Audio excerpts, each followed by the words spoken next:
Welcome to The Source, where we combine the headlines with in-depth conversations with the newsmakers themselves. Today on the program, prices of goods continue to rise. Ganun pa rin. Ang hirap nga. Kaya sabi ko sa mga anak ko, yung mga luho-luho na yan, forget muna. As inflation rate hits another record high. The effect of ompong would have already been recorded or reflected in our September inflation estimate. The government's economic team says countermeasures are in place. Yung tinatawag nating non-monetary measures na napagsibay ng ating pamahalaan ay magsisimula na rin maka-apekto sa presyo ng bilihin. While Malacanang assures the public the situation is under control. We expect the inflation rate on the fourth quarter to be much less than 6.3. But will these be enough? House Committee on Economic Affairs Vice Chairman and point person on counterinflation, Joey Salceda, joins us live. And later, $1 million artwork in London shreds into pieces in this shocking art prank. That's for today's In Focus.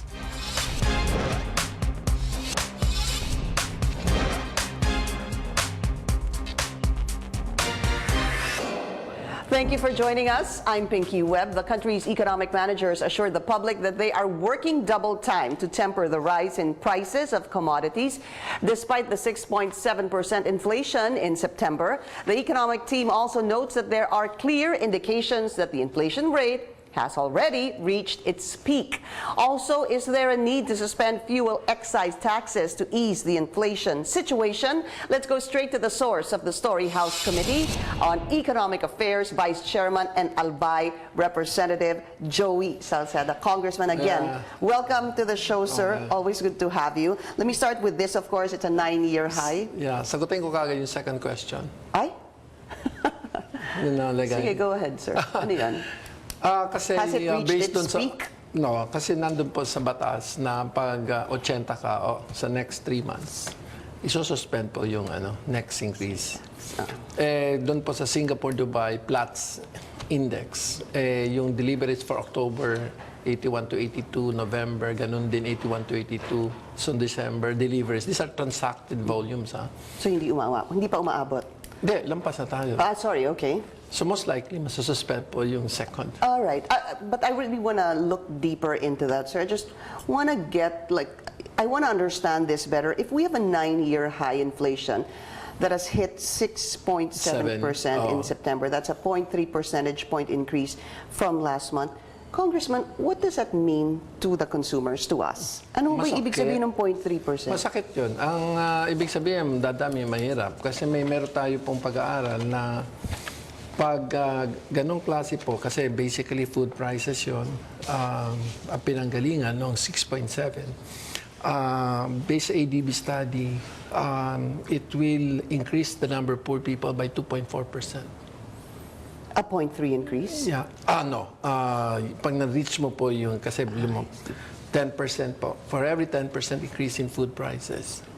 So, nasa, tayo? So, basically, dadagdag po ng 2.48 million poor people. 2.48 million people. ang madadagdag na mahirap. Opo. Kaya yun ang kailangan hanapin at siguro naman sa tagal ng ating pag-aaral, sa ating pong mga 4Ps, listahanan, kilala natin kung sino yun. Kailangan we should, lalo na yung mga nasa borderline, they will fall off the ledge, basically. So, what you're saying is, how many, ano na ho ba yung statistics on the poorest of poor or those who receive the 4Ps? Ngayon, 21% tayo. So, dadagdag imbis ng bababa. Do you have, in absolute numbers, sir, ilan po yung... 21%, ikaw talaga pinapag-aaral mo pa ako. So, there's roughly about 24 million. Poorest of the poor? Yeah.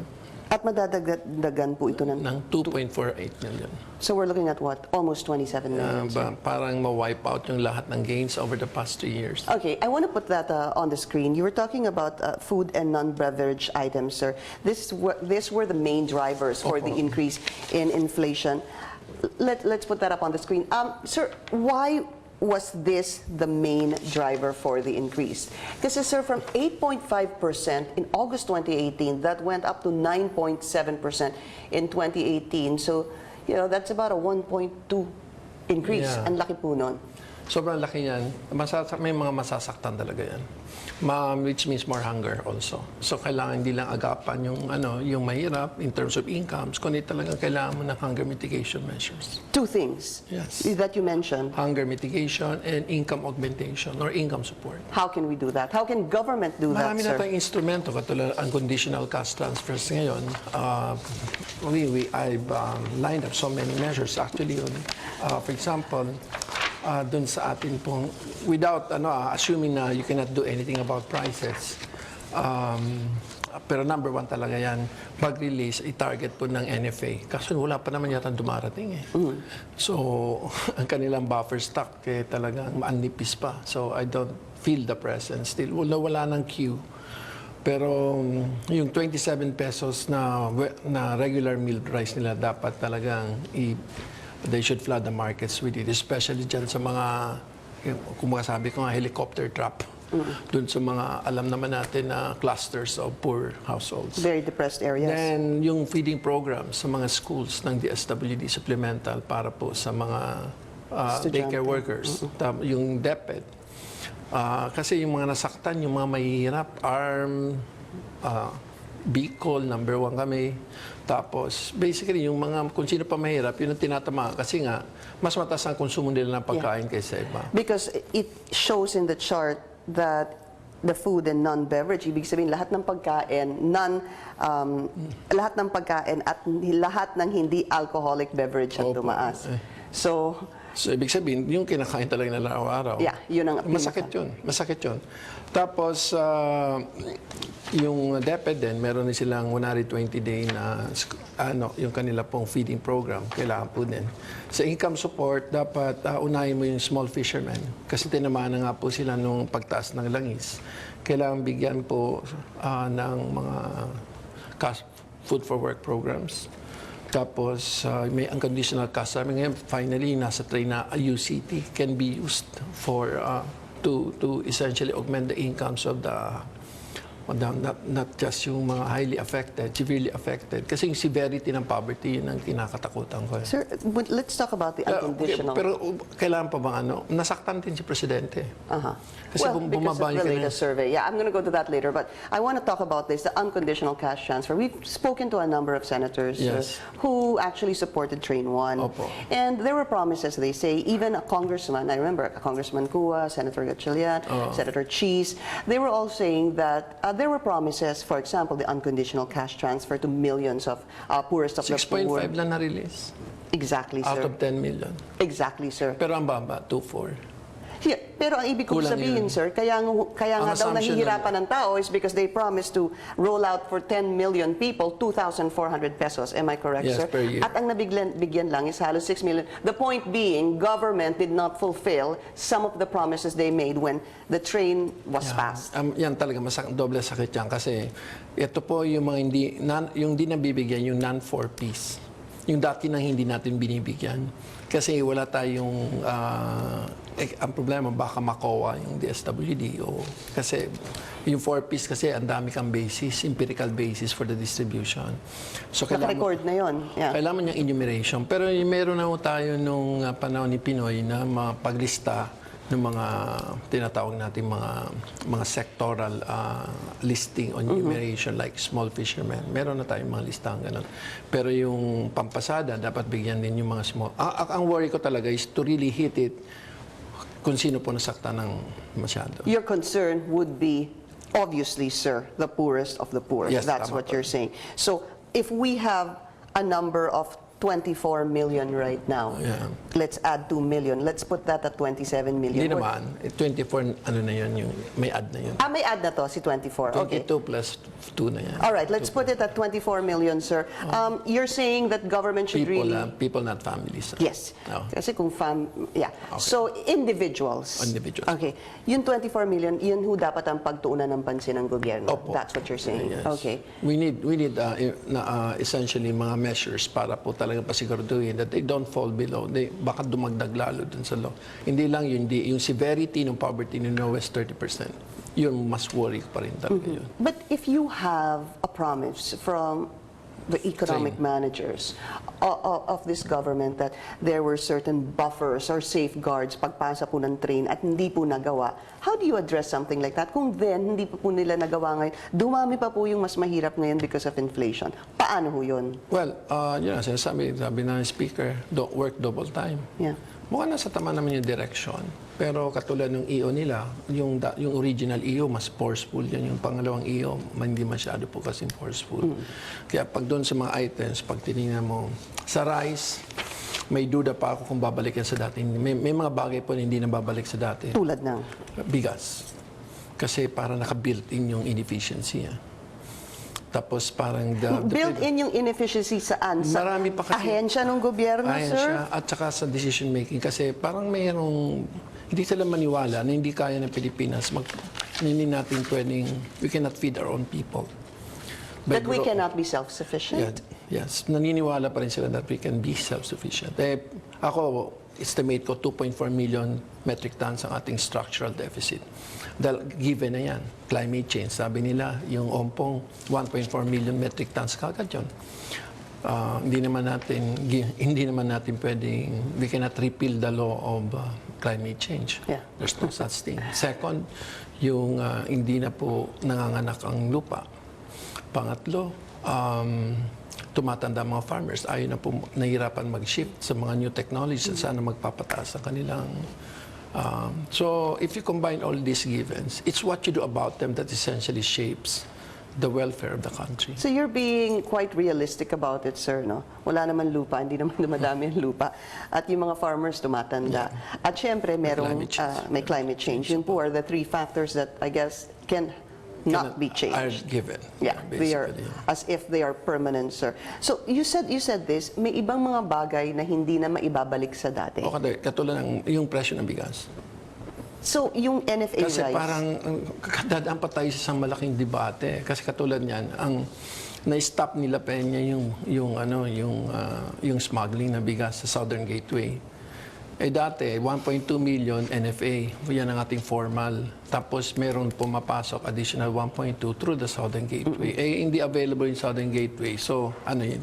Sabi nga, sige, magpa-barter ka na lang doon. That's one way of so-called legalizing smuggled rice. Yeah. Pero, I think the NFA, parang nagdadalawang isip pa whether na... To do it or not? Una-una, ewan ko na wala pa yung suspecha. Kasi lahat naman kasi dito sa Pilipinas, lahat ng skandalo nangyayari po sa DA. Sa agricultural sector. Kaya makita mo yung budget ng DA as percentage of total budget from 6% in 2008, ngayon was sa 1.5% lang. So paano ka aani nang hindi mo itinanim? Bago mo po may i-roll out, una-una kailangan dagdagan yung budget. Meron ng consensus sa House na dagdagan ng 20 billion ang DA. Pero ngayon, pagpoproblemahin mo naman kung saan, paano yung roll-out, procurement, maraming bagay na dadaanan. So, hindi ako naniniwala na mapapabalik mo na. Yung presyo ng isda, hindi mo na yan mapapabalik. Ano pa, sir? Yung vegetable, kaya po kasi short gestation siya.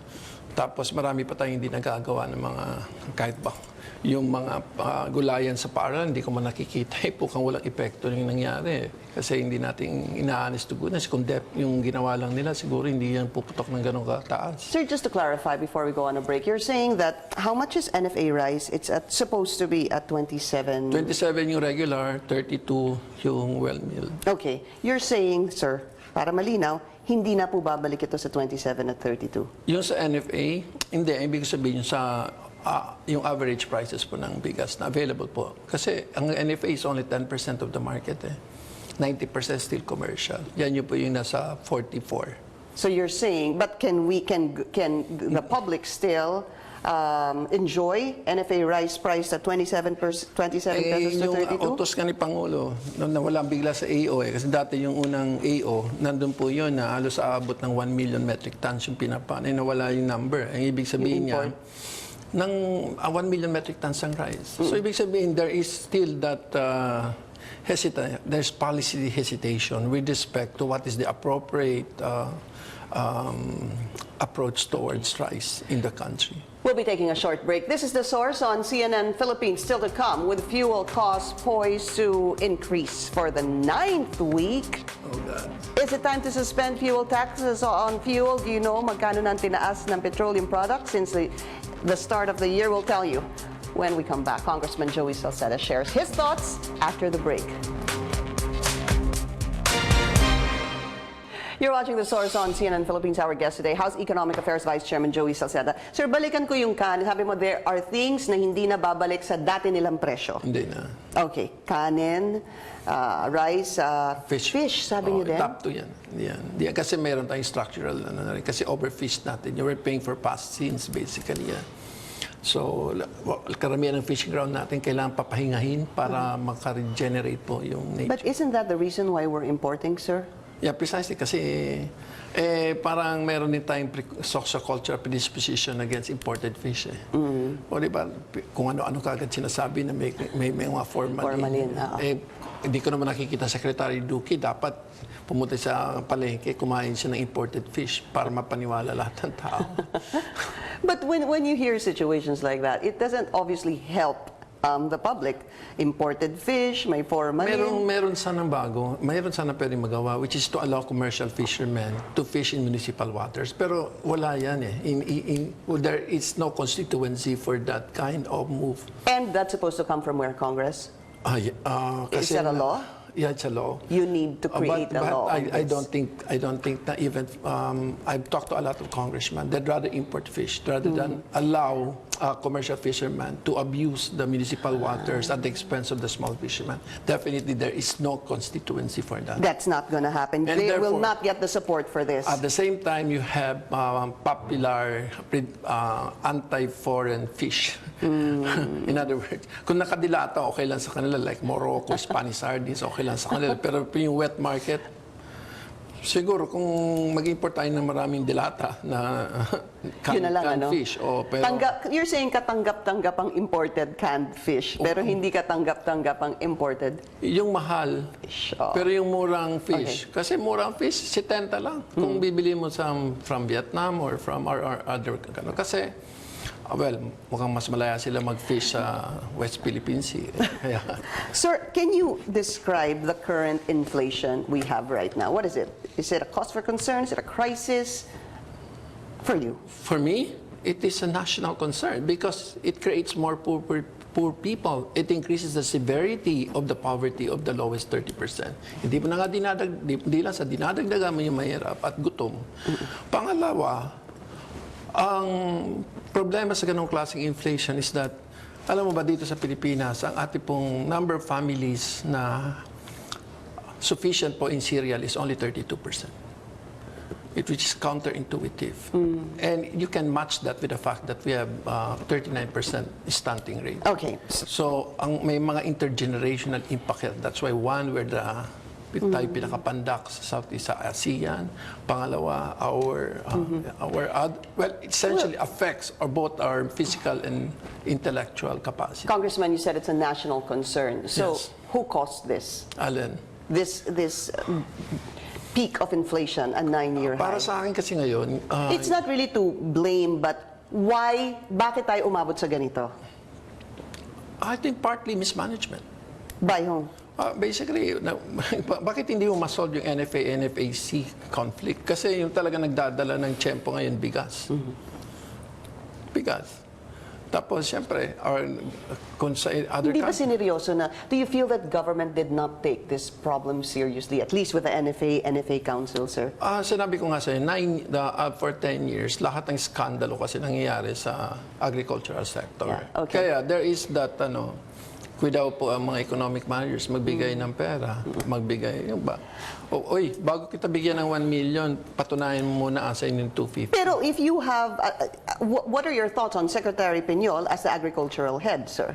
Is he doing a good job? Ako naman kasi, sa mga personalities, I don't usually, ako mas nakatutok ako sa policy at saka sa implementation, efficiency. So let me move to this, sir. Did train That's Did train- enough already. did train cause this inflation to 1.1 rise? ng 6.7.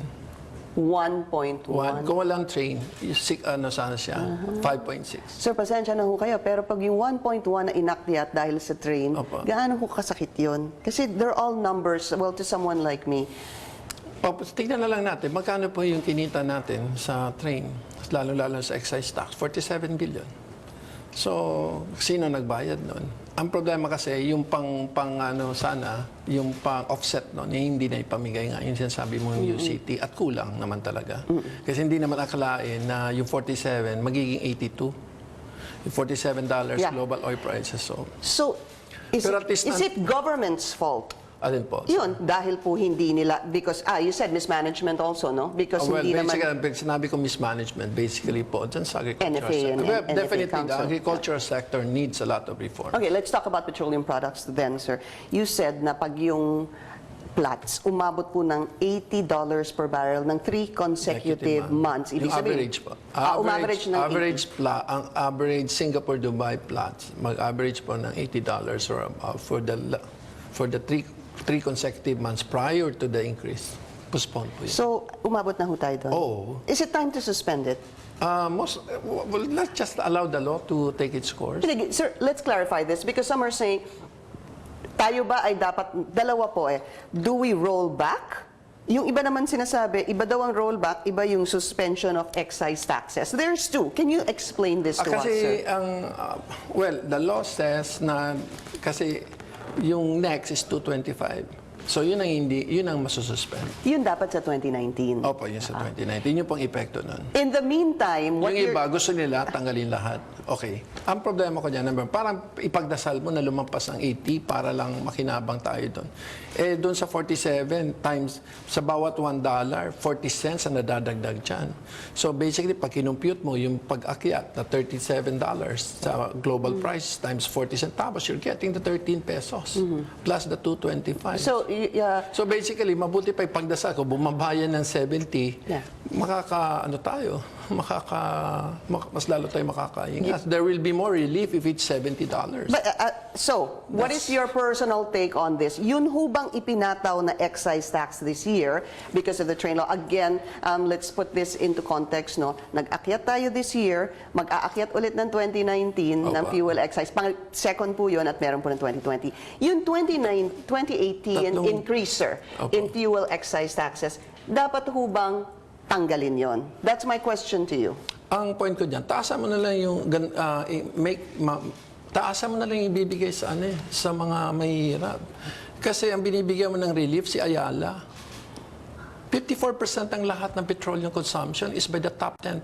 They don't need any subsidy. They don't need any relief. So I'd rather give it back by way. Kaso nga, yun nga, mayroon tayong problema sa efficiency. Although yung 6.5 million na naipamigay na, at least tingin ko, that's a pretty good number. Pwede na po yun. Ang hindi pwede, as a number, yes, it looks good. But in terms of its sectoral impact, yung mga hindi na nga nakikinabang, hindi pa nabigyan. Yeah. So, Yung 3.5 million kasi karamihan nun, non-4Ps. At doon sa non-4Ps na yun, karamihan nun ay senior citizen.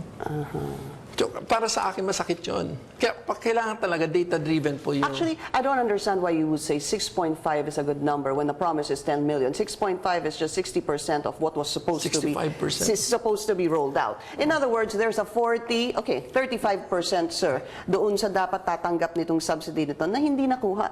That's huge, sir. Well, Hindi that's ba? huge. And for me, what makes it really, virtually, what makes it really hurtful is the fact that most of them are senior citizens. But I'm being asked to ask you this again, sir. Okay. Yung excise tax itong 2018, dapat ho ba 275. i-suspend muna, tanggalin, o dapat ho bang i-maintain? Unang-una, feeling na ginamit yung train kasi 280 billion yan. 147 billion yan napunta po sa lower personal income tax ng mga ordinary employees. Iro-roll back din ba natin yon? So please answer, no. Ang I sagot niyo don't po, think no, so. no? That's not it. We just have to increase the income augmentation and hunger mitigation program ng government. Kasi I don't want to provide relief to Henry C. Okay.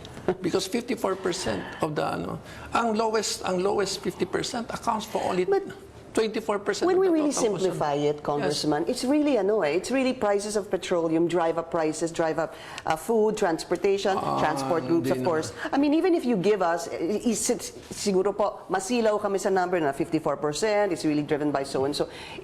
Everybody How everybody's else will we make a affected. policy naman? Yes, no, I understand that, sir. I mean, really, that's a holistic, how you really look into this. Pero kami po, yung kasama namin sa mga bahay, yung pag-grocery po namin, yung mga ganun po, yun yung mga nararamdaman. Kahit po mga senador, Kasi sinasabi yun. kasi ang public opinion is generally driven by top lines.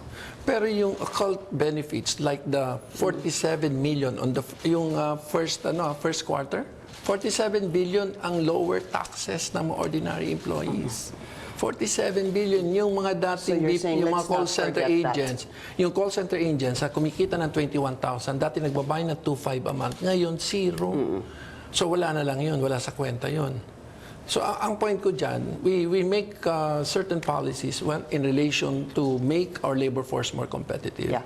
And second, essentially to realign our general taxation. Okay, so keep this excise tax for now, but in 2019, Pero kaya pa ba natin? Between Isa two pa? policy options na tanggalin mo yon, I'd rather increase the budget.